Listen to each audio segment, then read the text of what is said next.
उद्धव ठाकरे के नेतृत्व वाले शिवसेना गुट को एक नया चुनाव चिन्ह और एक पार्टी का नाम दिया गया है।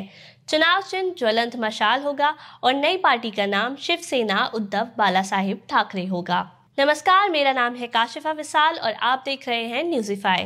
भारत के चुनाव आयोग यानी ECI ने सोमवार को उद्धव ठाकरे के नेतृत्व वाले शिवसेना गुट को एक नया चुनाव चिन्ह आवंटित किया। वर्तमान उपचुनाव में एक ज्वलंत मशाल और उद्धव ठाकरे और एकनाथ शिंदे के गुटों के बीच वर्तमान विवाद में अंतिम आदेश पारित होने तक ये चिन्ह अलॉट किए गए हैं। चुनाव आयोग ने उद्धव ठाकरे गुट के लिए शिवसेना उद्धव बालासाहेब ठाकरे और पार्टी के नाम के रूप में आवंटित किया है। चुनाव आयोग द्वारा उसे आवंटित किए गए नए पार्टी चिन्ह और नाम पर प्रतिक्रिया व्यक्त करते हुए उद्धव ठाकरे के गुट के एक नेता ने कहा है कि ये उनके गुट के लिए एक बड़ी जीत थी। नए नाम के आवंटन के बाद भास्कर जाधव ने कहा, इस बड़ी जीत पर हमें बेहद खुशी है। हमें खुशी है कि 3 नाम जो हमारे लिए सबसे ज्यादा मायने रखते हैं, उद्धव जी, बालासाहेब और ठाकरे, नए नाम पर बरकरार हैं। इस बीच चुनाव आयोग ने एकनाथ शिंदे गुट को भी 11 अक्टूबर तक 3 नए चुनाव चिन्हों की सूची उपलब्ध कराने को कहा है। एकनाथ शिंदे गुट को बालासाहेबांची शिवसेना का नाम दिया गया है। धार्मिक अर्थों का हवाला देते हुए चुनाव निकाय ने त्रिशूल, उगता सूरज और गदा को प्रतीकों के स्वरूप में आवंटित करने से इनकार कर दिया, क्योंकि वे मुक्त प्रतीकों की सूची में नहीं थे। शिवसेना पे जो ये बवाल मचा हुआ है, तो जानते हैं कैसी है शिवसेना की हिस्ट्री। 1960 में बॉम्बे के एक कार्टूनिस्ट बाल ठाकरे ने व्यंग्यपूर्ण कार्टून साप्ताहिक मार्मिक का प्रकाशन शुरू किया। इस प्रकाशन के माध्यम से उन्होंने प्रवासी विरोधी भावनाओं का प्रसार करना शुरू कर दिया। 19 जून 1966 को ठाकरे ने एक राजनीतिक संगठन के रूप में शिवसेना की स्थापना की। शिवसेना ने कई बेरोजगार मराठी युवाओं को आकर्षित किया, जो ठाकरे के आरोपित प्रवासी विरोधी भाषण से आकर्षित थे।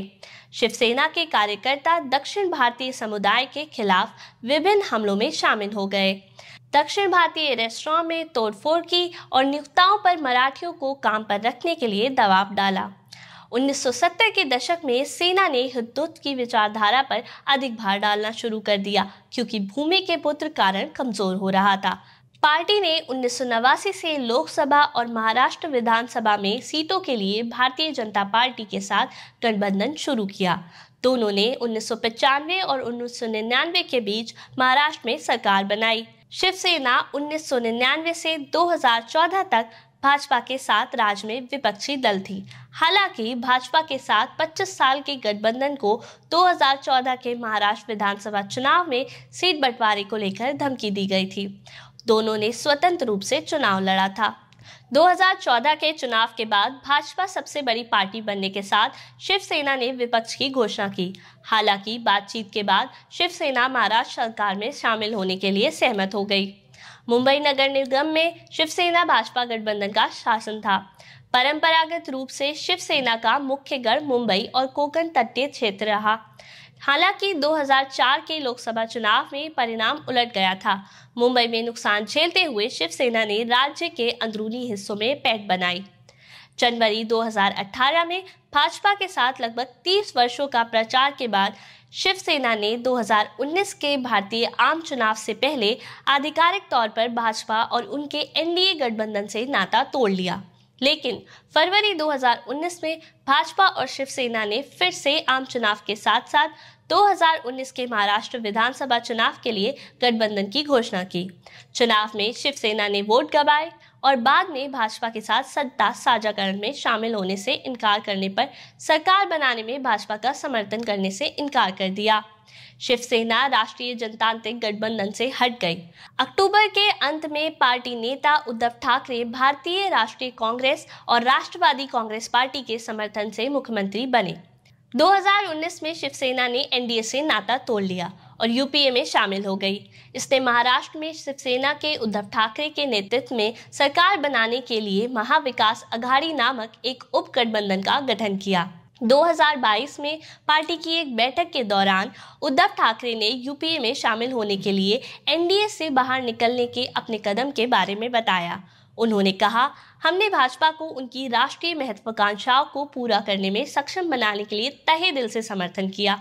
समझ ये थी कि वे राष्ट्रीय होंगे जबकि हम महाराष्ट्र में नेतृत्व करेंगे, लेकिन हमें धोखा दिया गया और हमारे घर में ही हमें नष्ट करने का प्रयास किया गया। इसलिए हमें पीछे हटना पड़ रहा है। ठाकरे ने भाजपा पर अपनी राजनीतिक सुविधा के अनुसार अपने सहयोगियों को छोड़ने का आरोप लगाया। उन्होंने कहा, बीजेपी का मतलब हिंदुत्व नहीं है। मैं अपनी टिप्पणी पर कायम हूं कि शिवसेना ने बीजेपी के साथ गठबंधन में 25 साल बर्बाद कर दिए। हालांकि शिवसेना के एक वरिष्ठ नेता एकनाथ शिंदे पिछले भाजपा शिवसेना गठबंधन को फिर से स्थापित करना चाहते थे और बाद में शिवसेना के विधायकों का बहुमत हासिल करते हुए विद्रोह कर दिया। 29 जून 2022 को उद्धव ठाकरे ने मुख्यमंत्री के साथ साथ एमएलसी सदस्य के पद से इस्तीफा दे दिया। जब सुप्रीम कोर्ट ने फैसला सुनाया कि उन्हें अपना बहुमत साबित करना होगा, तो एकनाथ शिंदे ने 30 जून को देवेंद्र फडणवीस के साथ डिप्टी सीएम के रूप में मुख्यमंत्री पद पर शपथ ली। 19 जुलाई को शिंदे के नेतृत्व वाले विद्रोही गुट के 19 में से 12 सांसदों के जाने के बाद पार्टी का लोकसभा समूह विभाजित हो गया। तो कैसा लगा आपको हमारा आज का सियासी वृतांत? कमेंट बॉक्स में जाकर जरूर बताएं और भी ऐसी नई सियासी कहानियों को जानने के लिए हमारे चैनल को जरूर सब्सक्राइब करें। और अगर आप ये वृतांत हमारे फेसबुक पेज पर देख रहे हैं तो इसको लाइक और शेयर करते चलें। आज के लिए इतना ही। कल फिर मिलते हैं किसी और नए सियासी मुद्दे के साथ। तब तक के लिए नमस्कार।